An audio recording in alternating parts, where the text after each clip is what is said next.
Will the Jacksonville Jaguars sign tight end Evan Engram before the July 17th deadline? We're here to talk about that right now. Everything that goes into a potential deal between Evan Engram and the Jacksonville Jaguars. Can't wait to get into it here. First, like to remind you, please hit the like and subscribe button if you enjoy the content here. You can also check out ginjag.com/shop, pick up some new Duval gear. Just drop a new tank on the website. You can go check it out, ginjag.com/shop. All right, Evan Engram, Jacksonville Jaguars. The Jaguars placed the franchise tag on Evan Engram earlier this year after a standout year. He signed with the team prior to the 2022 season on a prove-it deal. He did indeed prove it. We'll get into that. But now, unable to come to an agreement on a long-term contract, the Jaguars decided to place the franchise tag on Evan Engram. And now they're kind of trying to figure out if they can come to some common ground and get a multi-year deal done, again, before the July 17th deadline. Evan Engram about as talented as they come at the tight end position when you talk about receivers at the position. He's a guy that also showed the willingness to stick his nose in there and become a little bit more of a blocker in 2022 for the Jacksonville Jaguars. Unbelievable speed and enough size to be a mismatch against most secondary players as well. So you can't stick linebackers on him. You can't stick corners on him. You can't stick safeties on him. He's going to be able to beat pretty much anybody you've got. He poured every bit of himself into the Jaguars last year, into making sure that he succeeded and this team succeeded, and it started from day one. He was always getting in the extra work at practice, perfecting his craft, catching extra passes from Trevor. I was out there. I was constantly noticing how often he was getting in extra work compared to the rest of the receivers, and that ended up translating to the best season of his career, right? Drop rate dramatically dropped from any other season in his career. Only 4 drops on 114 targets, including the playoffs last year. Hauled in 85 total catches, again, including the playoffs, 2 games in the playoffs, with 5 touchdown catches as well. He was tough as nails. He made big plays that kept the season alive. You saw him desperately working towards the sideline with time expiring late in the year. Then you saw him making big-time grabs in the end zone when it mattered in the playoffs against the Chargers. Was he perfect? No, absolutely not. Felt like there were some times, more than a handful of instances, where he made maybe the wrong read against a coverage, maybe decided to do the wrong option against certain coverages, not sitting down in a zone where he needed to, he kept running instead of sitting down, just not reading things quite right, maybe having the wrong depth down the field at times.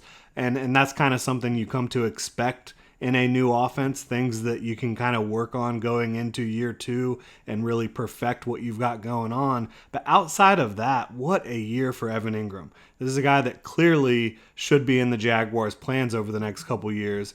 Now, he's 28 years old. He's soon to be 29. Not a spring chicken by any means, right? But he won't turn 30 until the 2024 season. So I don't think you look at him as an aging veteran. I think this is a guy still squarely in his prime. Again, coming off his best year as a pro. What should a deal look like for Evan Engram? You have other financial decisions that you have to face over the next couple years. Trevor Lawrence is going to be eligible for a contract after the 2023 season. There's a host of other young, talented players.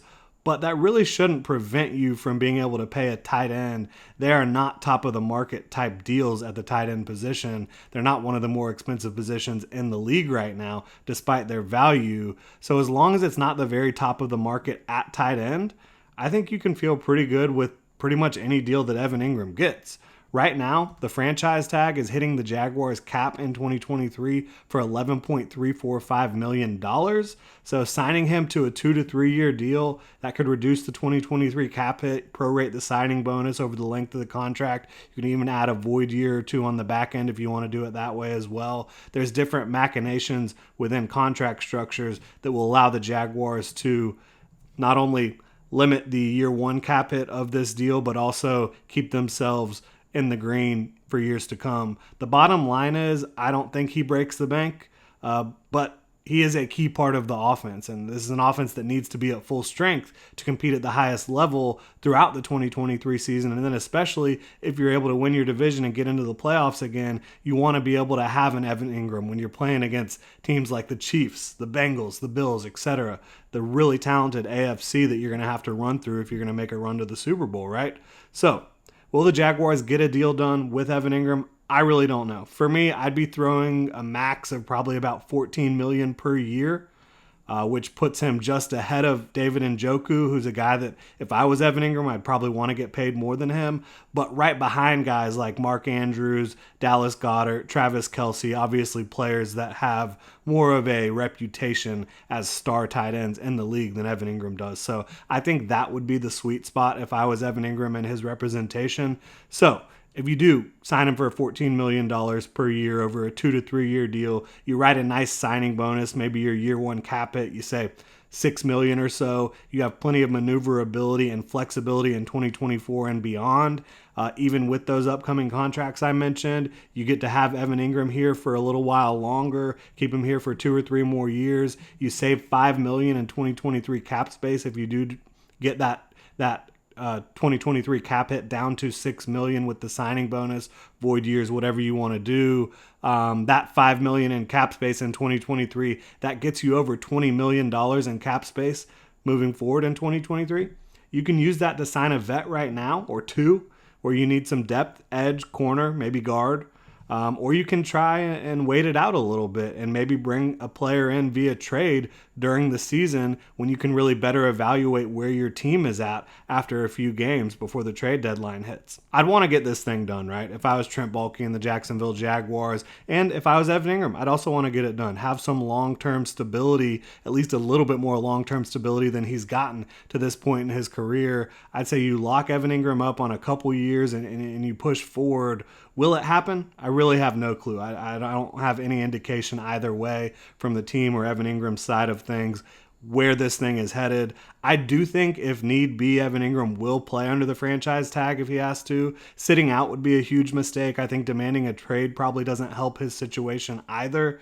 So I think you see him in Duval for training camp later this month. And again, the final day to get a multi-year deal done between the Jaguars and Evan Engram is July 17th. Thank you so much for tuning in. Really appreciate y'all. Really appreciate you supporting the channel. You can hit me up on Twitter at Jordan Lugo. Let me know what you think about the potential Evan Engram deal. You can also follow Generation Jaguar at Generation Jag. Hit the like and subscribe button. Comment in the comment section below.